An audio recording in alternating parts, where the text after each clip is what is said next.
মসজিদের কাছে অবৈধভাবে সরকারি জমি দখল করে রাখা হয়েছে। ব্যাস, প্রশাসন অ্যাক্টিভ হলো, গেল সেই মসজিদ চত্বরে, দেখলো সত্যি সরকারি জমিতে দখল রয়েছে, একেবারে ধুলো করে দিল সবকিছু প্রশাসন। 7ই জানুয়ারি ভোরে কোথায় হয়েছে জানেন এই ঘটনা? দিল্লির তুর্কমান গেট এলাকায় ফয়জে ইলাহি মসজিদের সামনে অভিযান চালায় দিল্লি মিউনিসিপ্যাল কর্পোরেশন।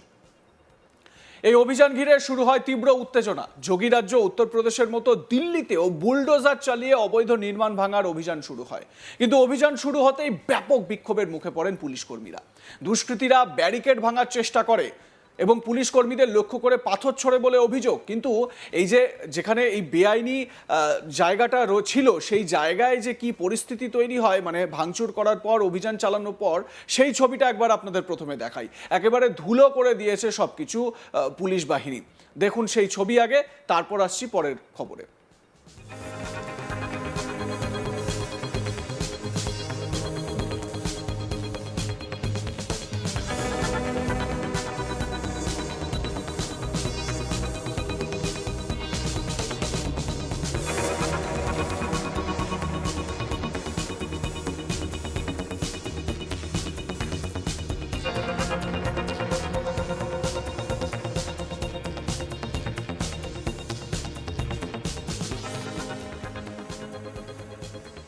পুলিশ কর্মীদের লক্ষ্য করে পাথর ছোড়ে দুষ্কৃতীরা। পরিস্থিতি নিয়ন্ত্রণে আনতে পুলিশ কাঁদানে গ্যাস ছোড়ে এবং বিক্ষোভকারীদের ছত্রভঙ্গ করে। দিল্লি পুরসভার যারা কর্তা ব্যক্তিরা রয়েছেন তারা জানিয়েছেন এই বুলডোজার অভিযানটি শুরু হয় রাত 1টা থেকে এবং তুর্কমান গেট এলাকার ফয়জে ইলাহি মসজিদের কাছে অবৈধ নির্মাণ সরানোর উদ্দেশ্যে এই পদক্ষেপ করা হয়েছে, যা দিল্লি হাইকোর্টের নির্দেশ অনুযায়ী কার্যকর হচ্ছে। এই অবৈধ দখল উচ্ছেদ অভিযানে মোট 17টি বুলডোজার মোতায়েন করা হয় বলে খবর।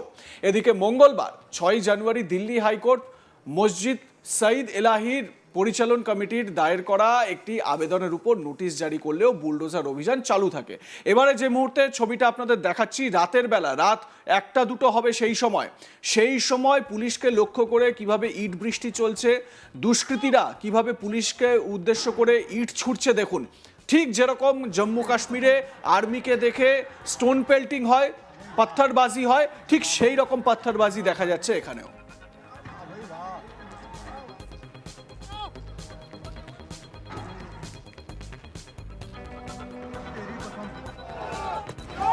দেখুন, পরিস্থিতির উত্তেজনা বুঝে এবং অশান্তি আরো বাড়তে পারে সেই বুঝে প্রচুর পুলিশ মোতায়েন করা হয় রাতেই, এবং সেই ছবি আপনাদের সামনে আমরা তুলে ধরছি। র্যাফ, সশস্ত্র বাহিনী, পুলিশের তরফ থেকে একদম সব রকম ব্যবস্থা সেখানে রাখা হয়েছিল।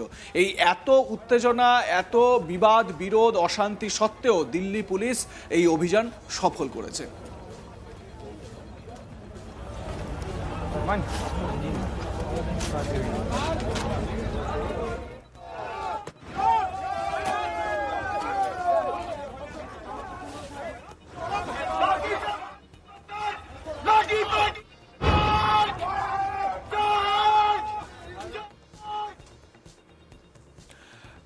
পুরসভার বিরুদ্ধে বা পুরসভার সিদ্ধান্তকে চ্যালেঞ্জ করা হয়েছে এই পিটিশনে, যেখানে রামলীলা ময়দানের কাছে মসজিদ ও কবরস্থান সংলগ্ন জমি থেকে অভিযুক্ত অবৈধ দখল সরানোর কথা বলা হয়েছে।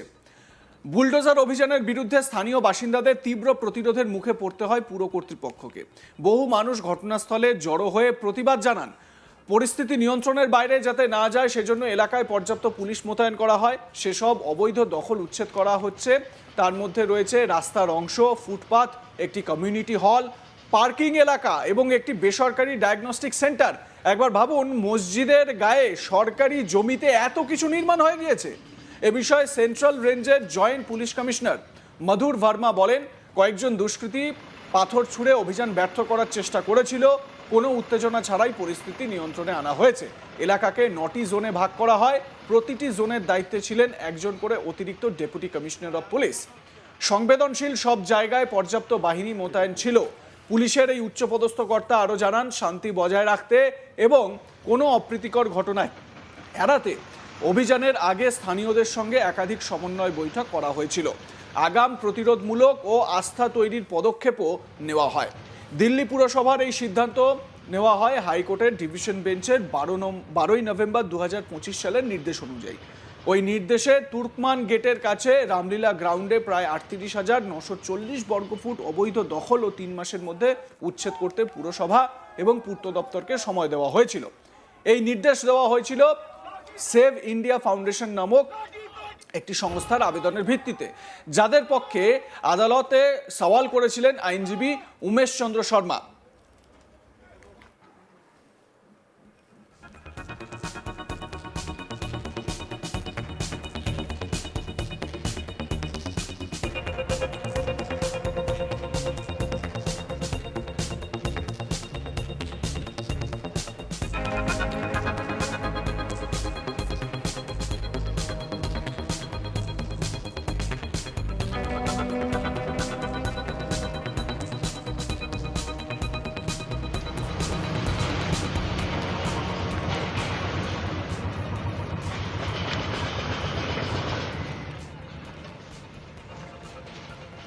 এই হচ্ছে সেই বুলডোজার, যেই বুলডোজার চালানো হয়েছে এই অবৈধ দখলদার হটানোর জন্য বা এই অবৈধ দখলদারিত্বকে একেবারে ধ্বংসস্তূপে পরিণত করার জন্য। দেখুন, এই এলাকাতেই তৈরি হয়েছিল ডায়াগনস্টিক সেন্টার, ফুটপাত দখল হয়ে গিয়েছিল, মানে সাধারণ মানুষের যাতায়াতের রাস্তা দখল করে নেওয়া হয়েছিল। মসজিদের সামনে এই রকম দখলদার কারা এবং কারাই এই দখল মুক্ত করার জন্য যে অভিযান পুলিশের, সেই অভিযানে ইট পাটকেল ছুঁড়েছে, পাথর ছুঁড়েছে, কাদের স্বার্থ বিঘ্নিত হচ্ছে সেইটা দেখা খুব জরুরি।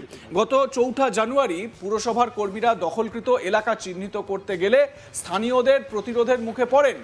এর জেরে পুলিশি মোতায়েন বাড়ানো হয় ওই এলাকায়। পুরসভার বাতিলের আবেদন জানিয়ে মসজিদ সাইদে ইলাহি পরিচালন কমিটি দাবি করেছে সংশ্লিষ্ট সম্পত্তিটি তারা ব্যবহার করছে এবং ওয়াকফ বোর্ডকে লিজে ভাড়া দিচ্ছে। আবেদনে আরও বলা হয়েছে, ওয়াকফ আইন অনুযায়ী এই সংক্রান্ত সমস্ত নিষ্পত্তির একমাত্র অধিকার ওয়াকফ ট্রাইব্যুনালের। কিন্তু সংশোধিত যে ওয়াকফ আইন, সেই আইনে তো অনেক কিছু পরিবর্তন হয়েছে।